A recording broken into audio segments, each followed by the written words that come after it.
Kuota tidak cukup. 2000-an tiket untuk supporter Garuda ludes terjual kurang dari 5 menit. Tiket tim tuan rumah diserbu supporter timnas. AFC beri peringatan ke timnas Bahrain untuk berhati-hati dengan skuad timnas Indonesia. AFC, mereka timnas Indonesia berbahaya. Perjuangan luar biasa Martin Paes dari Amerika menuju ke Bahrain demi lambang Garuda di dada. Federasi Sepak Bola Vietnam buat pengakuan mengejutkan. Vietnam akui negaranya dan timnas Thailand tidak akan bisa mengalahkan skuad Garuda. Serta beberapa berita timnas Indonesia malam hari ini. Selengkapnya hanya di Kickoff Football.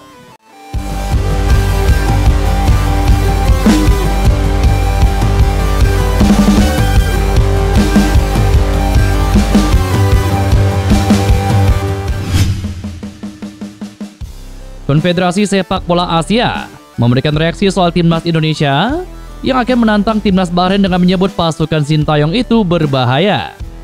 Bahrain memang lebih diuntungkan karena berstatus tuan rumah dan menempati ranking FIFA 76 dunia, sedangkan skuad Garuda di posisi ke-129 dunia. Untuk bisa memberikan kejutan, Sintayong memanggil 27 pemain terbaiknya ke skuad timnas Indonesia.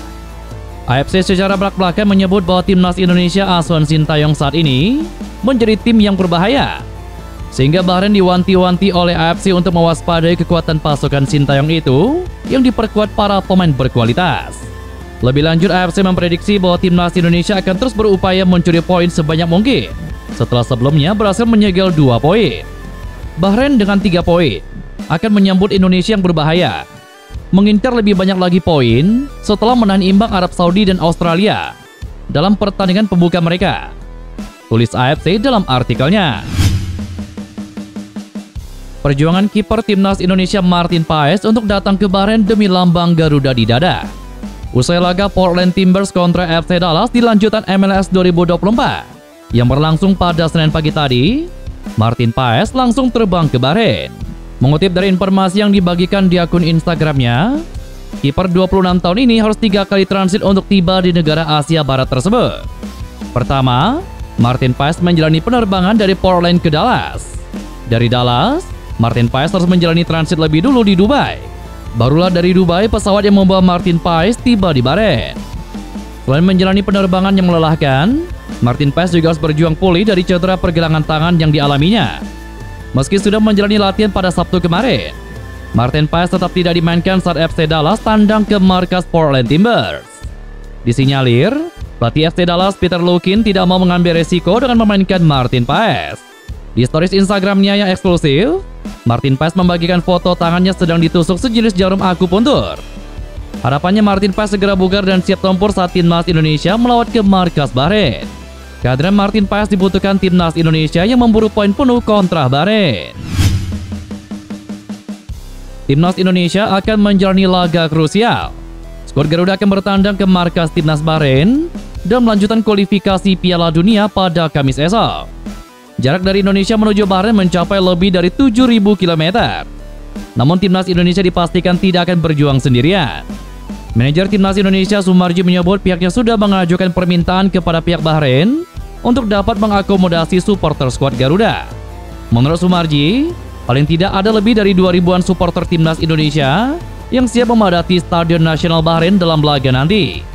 Selain itu, para supporter timnas Indonesia diprediksi masih bisa terus bertambah jelang hari pertandingan. Termasuk itu tadi, kan permintaan dari kami. Dan kami, PSSI sudah membuat surat resmi ke Federasi Bahrain untuk meminta jatah tiket. Kami mengajukan kurang lebih 2.000, kata Sumarji. Pihak PSSI memang sudah memiliki permintaan untuk penyediaan 2.000 tiket untuk pendukung timnas Indonesia.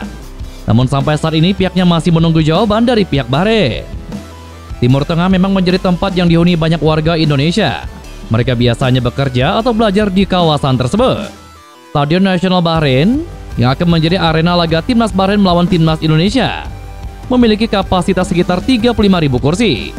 Menurut Sumarji, stadion itu tidak akan menjual sebanyak 35.000 tiket, tetapi akan ada bagian tertentu dari stadion yang harus dikosongkan. Dengan kuota yang dibatasi untuk supporter Timnas Indonesia ini, memang dikategorikan tidaklah cukup untuk jumlah warga negara Indonesia di Bahrain yang ingin melihat aksi punggawa Garuda beraksi pada Kamis nanti. Itu pun tidak terhitung untuk warga negara Indonesia yang bela-belain datang langsung dari Indonesia menuju ke Bahrain. Seperti kasus saat Indonesia bersua Arab Saudi di laga perdana grup C bulan September lalu, di mana jumlah kuota yang diberikan pihak panitia ke supporter Garuda memang dibatasi. Namun ketika penjualan tiket dibuka, tidak sampai 10 menit, tiket pun terjual habis, alias diborong semua oleh para supporter timnas. Tiket untuk supporter tim tamu tidak cukup. Bahkan banyak dari supporter timnas saat itu akhirnya menyerbu tiket tim tuan rumah Arab Saudi saking antusiasmenya para pemain ke-12 Indonesia tersebut. Bukan hal yang tidak mungkin jika hal yang sama akan terjadi pada hari Kamis nanti, di mana warga negara Indonesia yang ada di Bahrain akan menyerbu jatah tiket dari tim tuan rumah. Jika ini terjadi, maka supporter tim tuan rumah akan mengalami kerugian dalam hal memberikan dukungan kepada negaranya agar bisa tampil all-out pada laga penting Kamis nanti. Vietnam tersingkir usai finish di posisi ketiga grup F putaran kedua kualifikasi Piala Dunia 2026 zona Asia. Golden Star Warrior kalah bersaing dengan timnas Irak dan juga timnas Indonesia di posisi pertama dan kedua. Dua kekalahan beruntun dari Indonesia menjadi penentu kegagalan Vietnam merebut tiket ke putaran ketiga. Meski begitu, Federasi Sepak Bola Vietnam tidak ingin larut dalam kegagalan tersebut. VFF kini berpegang teguh pada tujuan untuk berpartisipasi di Piala Dunia 2030 yang akan dihelat di Arab Saudi. Untuk mewujudkan tujuan itu, VFF ingin Vietnam berusaha untuk mencapai 10 besar Asia pada tahun 2030. Terkait strategi untuk mencapai target tersebut, Tran Antu ungkapkan dua rencana utama. Salah satunya adalah mengikuti jejak timnas Indonesia dengan memburu pemain-pemain keturunan di Eropa. Selain itu, Tran Antu menegaskan VFF akan mencoba untuk meningkatkan kualitas liga domestik. Tran Antu juga mengakui bahwa kebijakan naturalisasi telah meningkatkan kualitas timnas Indonesia. Bahkan ia menilai timnas Thailand sebagai Raja Asia Tenggara juga akan susah payah melawan skuad Garuda. Sebelumnya Vietnam, Thailand, Indonesia, Malaysia, dan Filipina menjadi 5 tim paling kompetitif di Asia Tenggara. Kini hanya tersisa 3 nama pertama. Thailand dinilai lebih baik berdasarkan hasil kompetisi dan juga prestasi.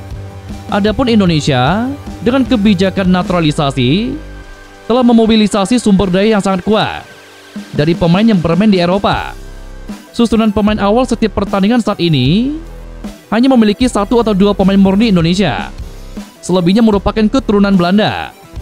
Skuad naturalisasi berkualitas Indonesia terlihat jelas mengubah korelasi kekuatan dibandingkan tim-tim lain di kawasan. Tidak hanya Vietnam, Thailand saat bertemu Indonesia juga banyak menghadapi kesulitan saat ini, kata Tran Antu. Dan itulah beberapa berita timnas Indonesia malam hari ini. Jangan lupa nantikan berita-berita seputar timnas Indonesia selanjutnya hanya di Kickoff Football.